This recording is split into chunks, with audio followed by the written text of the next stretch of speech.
This is the Tombigbee Tales, and I'm your host, Shannon Evans. I write about a small town in northeast Mississippi, and sometimes I write about the rest of the state. Tonight's episode is the beginning of the expose on what we shall call Sin City South, the dark underbelly of Columbus, Mississippi. This is episode 1. The stage is set. Welcome to Sin City South. This series delves into the shadowy past of Columbus, Mississippi and its surrounding areas. I'm your host, Shannon Evans, and in this expose, we'll explore how this seemingly conservative southern town earned its notorious nickname in the mid-20th century, long before it was called the Friendly City. Get ready to have your perceptions challenged as we uncover a story that's been hiding in plain sight for decades. I'm setting the stage for the investigation. Columbus, in the 1950s and 60s, wasn't just any small southern town.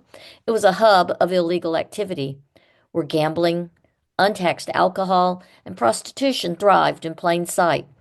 On the surface, it looks like any other conservative southern town. Stately antebellum homes lined the streets, their grand columns a testament to the city's rich history. Church bells ring on Sundays, and everyone knows everyone else's business. But beneath the facade of Southern charm and propriety, there's a whole different world operating in plain sight. But how did this happen? And more importantly, why was it allowed to continue? What was really going on in Columbus? Well, let's just say it wasn't all sweet tea and church socials. The town had earned itself quite a reputation for gambling, from high-stakes poker games to underground casinos.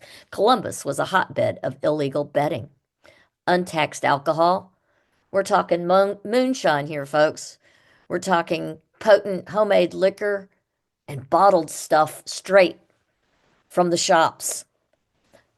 Remember, Mississippi was still a dry state, and this was a very dry county. And it was flowing freely despite those prohibition laws. And other activities that definitely weren't legal. Let's just say that what happened in Columbus stayed in Columbus until now. These weren't just hidden backroom operations. Surprisingly, many of these activities were happening out in the open in local clubs, bars, and restaurants.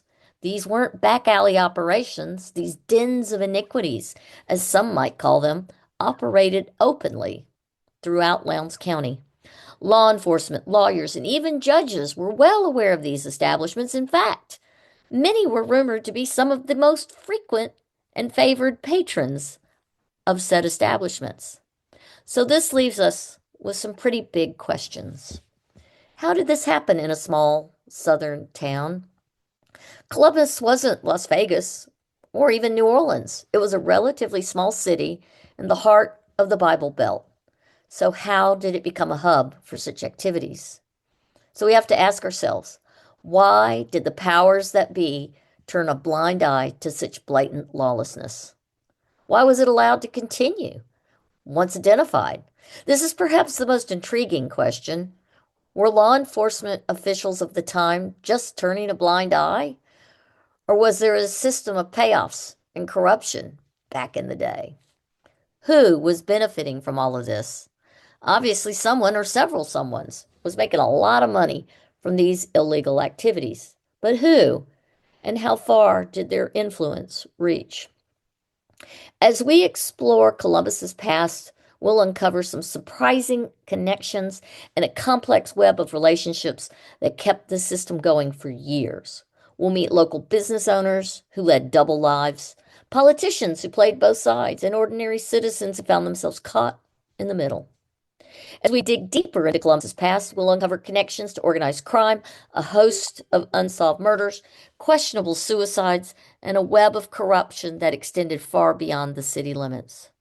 In our next episode, we'll introduce you to some of the key players in Columbus's underworld, including members of the local Dixie Mafia. We'll explore their connections to crimes across the South, especially to Phoenix City, Alabama, and how they managed to operate with seeming impunity for years. Stay tuned as we peel back the layers of this complex and dangerous world. Columbus may have looked like a southern town on the surface that was quiet and demure, but beneath that facade lay a city of secrets, where the line between law and crime was blurred beyond recognition. As we continue our journey, we'll peel back all those layers of that complex history, revealing a side of the South that many people have never seen before. We'll explore how this hidden world impacted everyday life in Columbus, from the economy to social relationships. We'll introduce you to those key figures in the story, and we'll look at how they operated and why they were able to continue their activities for so long. We'll also look at how this era shaped Columbus's future.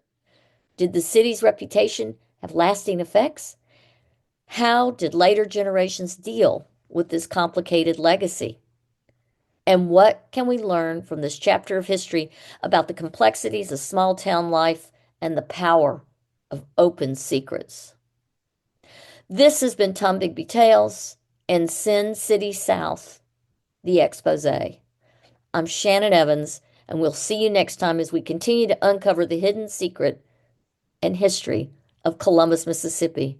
Remember, sometimes the most interesting stories are the ones hiding right under our noses. Until next time.